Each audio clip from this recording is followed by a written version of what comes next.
Water signs, tignan po natin kung ano yung mensahe para sa'yo ngayong araw. Keep in mind po na ito ay general reading lamang. So, hindi po lahat ay makaka-relate. So, be open-minded. Sa mga hindi pa po nakasubscribe dito sa ating channel, please subscribe na po kayo and palike na din po ng ating video. At sa mga nais naman po mag-avail ng ating private readings, Lucky Stones and Amulet, makikita nyo po yung link sa description box below. Tarot Intentions by Aliana Reyes. Okay, tignan po natin kung ano ang mensahe para sa'yo ngayong araw. Mayroon tayo ditong gold digger. They want your money being used. Okay. So, ayan po, pwedeng meron ka bang mga kaibigan, water signs na pwedeng ikaw yung laging sumasagot kapag nakikita-kita kayo, or meron ditong tao na, na alam mo talaga yung intention niya, okay, na pwedeng pinipili ka ng taong to because of your money, or yung iba po sa inyo ito nagiging practical kayo ngayon. Mayroon tayo ditong confession. Someone has tell you something. Ayan po. So, more on, nakikita ko dito, nagiging practical talaga kayo. Okay? Pwede rin may magsasabi sa inyo ng kanilang mga sikreto. Ayan po. So, may tao dito na pinagkakatiwalaan talaga kayo. Water signs. Ayan po. So, kung may sikretong sinabi sa iyo yung taong yun, hindi na siya sikreto. Pero, sana respetuhin mo yung mga sinasabi ng tao na yun sa'yo. Okay? So, meron tayo ditong distance. Okay, nasa malayo pala yung taong to. Ayan po. So, pwedeng may mga tao sa life mo ngayon na mahalaga sa'yo na hindi kayo masyadong nagkakausap, wala kayo masyadong communication. Ayan. Pero alam mo na friends mo sila, alam mo na okay kayo nung tao na yon or nung mga tao na yon. Tingnan po natin ano pa yung mensahe for you. Spirit guide, ano pa po yung mensahe natin kay water signs, Cancer, Pisces, and Scorpio. Happy birthday, Scorpio. So, meron tayong birthday reading para sa'yo. Kung hindi mo pa napapanood, nandito na yan sa ating channel. Scorpio birthday reading yata. Or Happy Birthday, My Dear Scorpio, yung title. Okay, we have 9 of Swords. So, ayan po. Medyo natatakot kayo dito, naguguluhan kayo. Some of you are depressed. Pwede. Ayan, pwedeng iniisip nyo kasi kung saan nyo ba kukunin yung mga gagastusin ninyo. Yan po. Yung iba naman sa inyo, okay naman po kayo, no?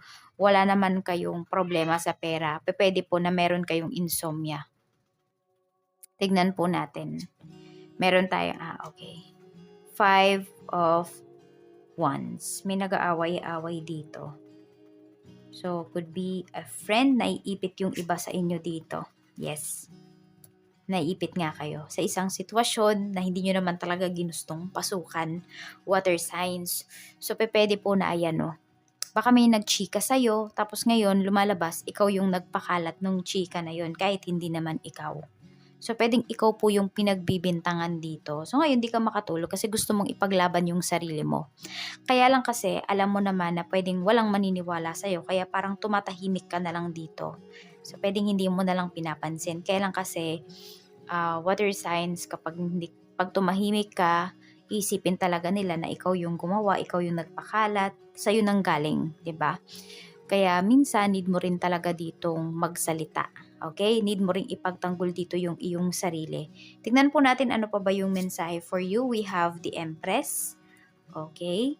So, yun, yung iba sa inyo, pwedeng nagbubulag-bulagan na nga lang, inaasikaso nyo yung sarili ninyo, o kaya naman ito, na madaming naiinggit sa inyo. Baka kayo ngayon, water signs, ay nakakabili ng kung ano-ano, kung ano-ano talaga. I mean, yung mga unusual na binibili po ninyo. So, maraming nakakapansin. Ayan, baka yung iniisip nila, yung pera mo galing kung kanino man. So, pwedeng baliktad, no? Ikaw naman yung nachichika dito. Di ba? So, pwedeng ganun. Alam mo naman yung mga tao, ay nako, mga walang magawa sa buhay nila. So, ikaw kasi dito is nag-focus ka sa sarili mo, nag-focus ka sa family mo, sa mga anak mo, if you have kids. We have death card. Ayan po.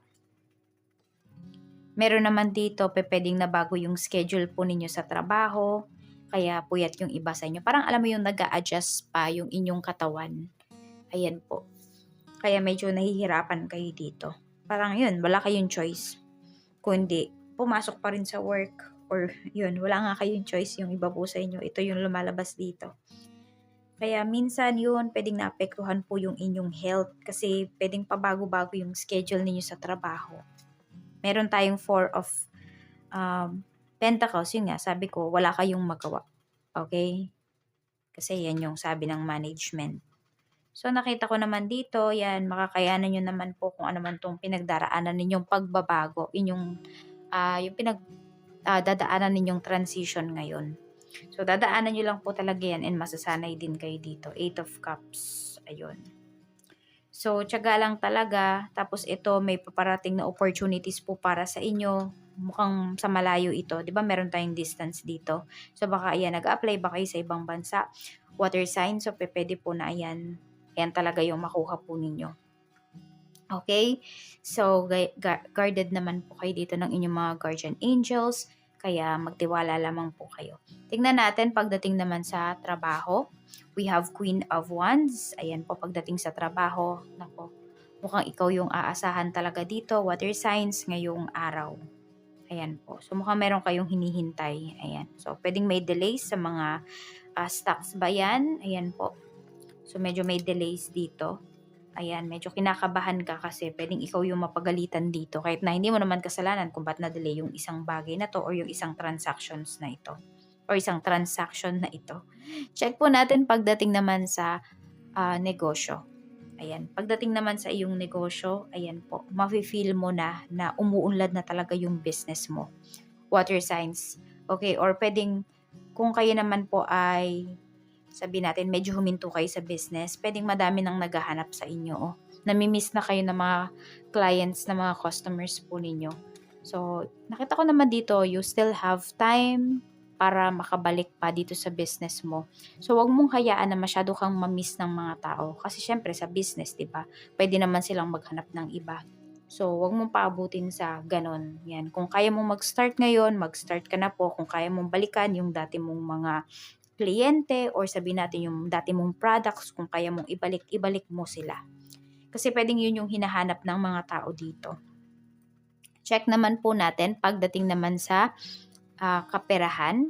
So we have the Hierophant. Pagdating naman dito sa iyong finances, pwedeng meron ka talagang, hindi ko alam kung may sinalihan ka ba dito na organization, kumuha ka ng insurance, ayan po. So pwede kasi na gusto mo talagang i-secure yung future ng inyong family. So yun po yung pinapakita dito. You want to secure your future or the future of your family, of your kids. Pagdating naman sa love life, ayan po, meron dito magkalayo talaga. So nasa LDR relationship po kayo. So ayan, pwedeng meron nga kayong nakakausap, pwedeng kayo yung nasa malayo, kayo nasa ibang bansa. So pwedeng iniisip nyo kung yung person nyo ba is totoo ba talaga yung intention niya sa'yo or gusto niya lang bang makapunta sa ibang bansa, gusto niya lang ba yung pera mo. Ayan po. Or pwedeng kayo to ng person mo, ng asawa mo, nangangarap kayo ngayon, water signs, na isa sa inyo is makapagtrabaho abroad para mas mabigyan po ninyo ng, siguro hindi naman magtrabaho abroad, pero mas magkaroon ng magandang trabaho para sa inyong mga anak. Ayan po. So basta nakikita ko dito, you are looking forward sa future. Ayan po. And by looking at the future, pwedeng ginagawa nyo naman yung best ninyo ngayon. So, yun po dapat. Hindi pwede na you are looking sa future pero wala ka namang ginagawa sa present time mo. So, dapat balance po yan. Dapat magkatugma yan. Okay? So, kung gusto ninyo na may maganda kayong makita sa future, gandahan ninyo at sipagan ninyo, diskartehan ninyo yung present po ninyo. So, ayan lang po yung mensahe para sa'yo. Water signs, maraming salamat po sa araw-araw na pagbalik po ninyo dito sa aking channel, sa pagla-like, sa pagko-comment, binabasa ko po yan lahat. Minsan na nga lang or sobrang dalas na hindi na ako nakaka-reply sa inyo pero sobrang na-appreciate ko po kayo. More blessings po para sa inyo and see you again tomorrow.